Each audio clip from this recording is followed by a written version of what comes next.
ইতিমধ্যে পঞ্চায়ত নিৰ্বাচনৰ ভোট গ্ৰহণ প্ৰক্ৰিয়া আৰম্ভ হৈছে 7:30 বজাৰ পৰা আৰু মই মোৰ নিজৰ যি গাঁৱৰ ঘৰৰ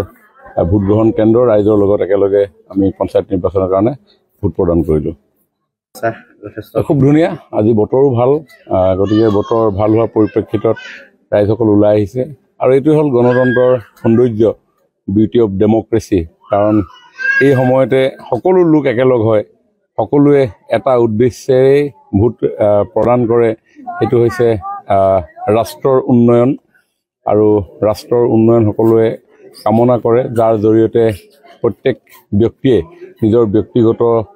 জীৱনৰ সুখ সমৃদ্ধি কামনা কৰাৰ লগতে তেওঁলোকে সমাজখনৰ এক প্ৰগতিৰ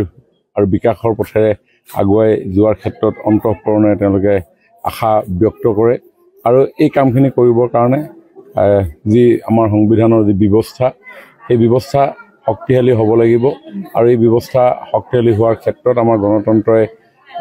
সকলোৰে মতামতৰ ভিত্তিত একোজন ব্যক্তিক চয়ন কৰে অথবা দলক চয়ন কৰে আৰু সেই আধাৰতে এবাৰো পঞ্চায়ত নিৰ্বাচন অনুষ্ঠিত হৈছে কিছু ব্যতিক্ৰমীভাৱে। কাৰণ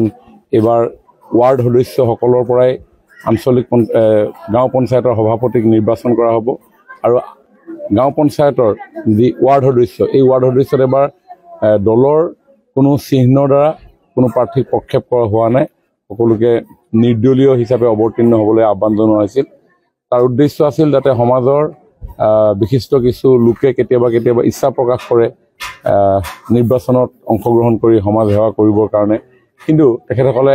আগবাঢ়ি নাহে বিভিন্ন কাৰণত, কোনোবাই দলৰ প্ৰতীক লৈ আগবাঢ়ি আহিব নিবিচাৰে। গতিকে তেওঁলোকেও যাতে এইবাৰ নিৰ্বাচনত অংশগ্ৰহণ কৰাৰ সুবিধা নিজেই নিজৰ প্ৰতীক নিৰ্ণয় কৰি অৱতীৰ্ণ হ'ব পাৰে, তাৰ চিন্তাৰ আধাৰতে এইবাৰ পঞ্চায়ত নিৰ্বাচনৰ প্ৰতীকবিহীন কৰা হৈছিল। মই ভাবোঁ যে ৰাইজে সঠিক ব্যক্তিক নিৰ্বাচিত কৰিব আৰু অন্যহাতে যিসকল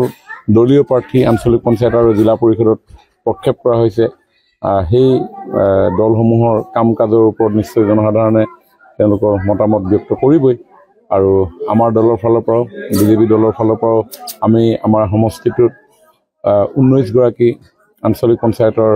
প্ৰাৰ্থীক আমি প্ৰক্ষেপ কৰিছিলোঁ, মিত্ৰজোঁটৰ 4 গৰাকী জিলা পৰিষদৰ প্ৰাৰ্থীক প্ৰক্ষেপ কৰিছিলোঁ আৰু তাৰে 2 গৰাকী প্ৰাৰ্থী ইতিমধ্যে বিজয় সাব্যস্ত হৈছে। গতিকে আমাৰ সমষ্টিটোত এতিয়া আঞ্চলিক পঞ্চায়তৰ বাবে 17 গৰাকী প্ৰাৰ্থীৰ বাবে নিৰ্বাচন হৈছে আৰু 4 গৰাকী জিলা পৰিষদৰ বাবে নিৰ্বাচন হৈছে আৰু বাকী ৱাৰ্ড সদস্যসকলৰ কাৰণে নিৰ্বাচন হৈছে।